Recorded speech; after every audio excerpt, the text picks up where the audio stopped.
আসসালামু আলাইকুম ওরহমতুল্লাহ। সুপ্রিয় শিক্ষার্থীবৃন্দ, আশা করি তোমরা সবাই ভালো আছো।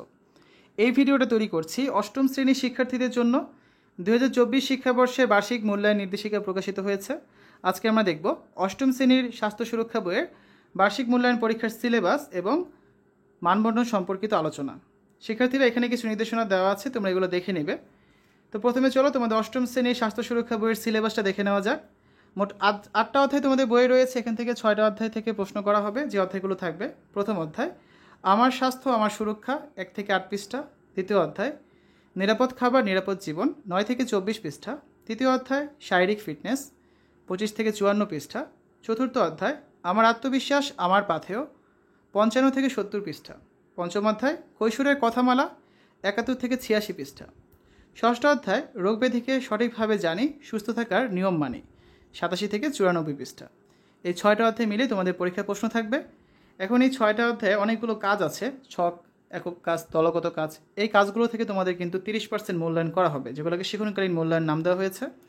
বাকি 70% থাকবে সামষ্টিক মূল্যায়ন থেকে। তোমরা আমাদের এই চ্যানেলের প্লেলিস্ট অপশনে গেলে দেখবে যে অষ্টম শ্রেণী স্বাস্থ্য সুরক্ষা নামে একটা প্লেলিস্ট করা আছে। সেই প্লেলিস্টে গেলে দেখবে তোমরা যে প্রতিটা পৃষ্ঠার জন্য আলাদা আলাদা করে সমাধান করে দেওয়া আছে। তো সেগুলো ভালো করে করে দেবে। এখান থেকে 30% মূল্যায়ন কিন্তু তোমাদের কমপ্লিট হয়ে যাবে, ঠিক আছে?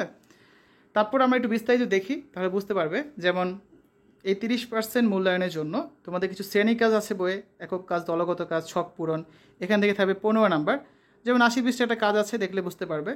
তারপর অ্যাসাইনমেন্ট বা ব্যবহারিক কাজে থাকবে আরও 10 নাম্বার। 38 থেকে 42 পৃষ্ঠা কিছু কাজ আছে, এগুলো দেখলে বুঝতে পারবে। আর অনুসন্ধানমূলক কাজ বা প্রতিবেদনে থাকবে হচ্ছে 5 নাম্বার। যেমন 90 পৃষ্ঠায় কাজ আছে, সেটা দেখলে তোমরা বুঝতে পারবে, ঠিক আছে? তো এই 3 ধরনের কাজ মিলিয়ে 30 নাম্বার হচ্ছে তোমাদের শিক্ষণকালীন মূল্যায়ন থাকবে। তো প্লেলিস্টের ভিডিওগুলো ভালো করে দেখো, এই 30 নাম্বার কিন্তু খুব সহজেই তোমরা পেতে পারো। এবার দেখো সামষ্টিক মূল্যায়ন নিয়ে আলোচনা করব। তোমাদের এখানে 100 নাম্বারের একটা লিখিত পরীক্ষা হবে, যেটাকে পরে 70%-এ কনভার্ট করা হবে। তো 100 নাম্বারের লিখিত পরীক্ষায় মানবন্ধন দেখি। নৈর্ব্যক্তিক প্রশ্ন থাকবে 15টা, 1 করে 15 নাম্বার। আর এক কথায় উত্তর থাকবে হচ্ছে 10টা, এখানে থাকবে 1 করে 10 নাম্বার। এই হচ্ছে মোট 25 নৈর্ব্যক্তিক প্রশ্ন। সংক্ষিপ্ত প্রশ্ন থাকবে হচ্ছে 10টা, 2 করে 20 নাম্বার।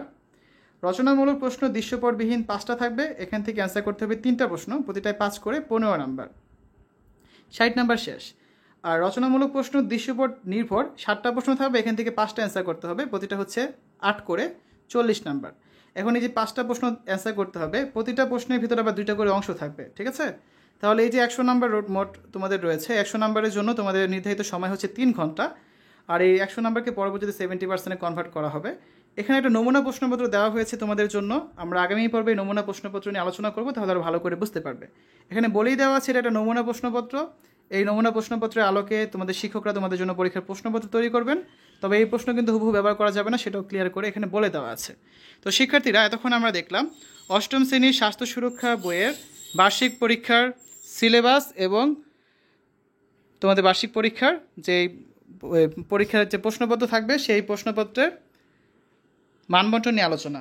শিক্ষার্থীরা, আশা করি ভিডিওটা তোমাদের কাছে ভালো লেগেছে। পরবর্তী পর্বগুলোতে বাকি বিষয়গুলো নিয়ে আলোচনা করব। আজ এখানে বিদায় নিচ্ছি। আল্লাহ হাফেজ।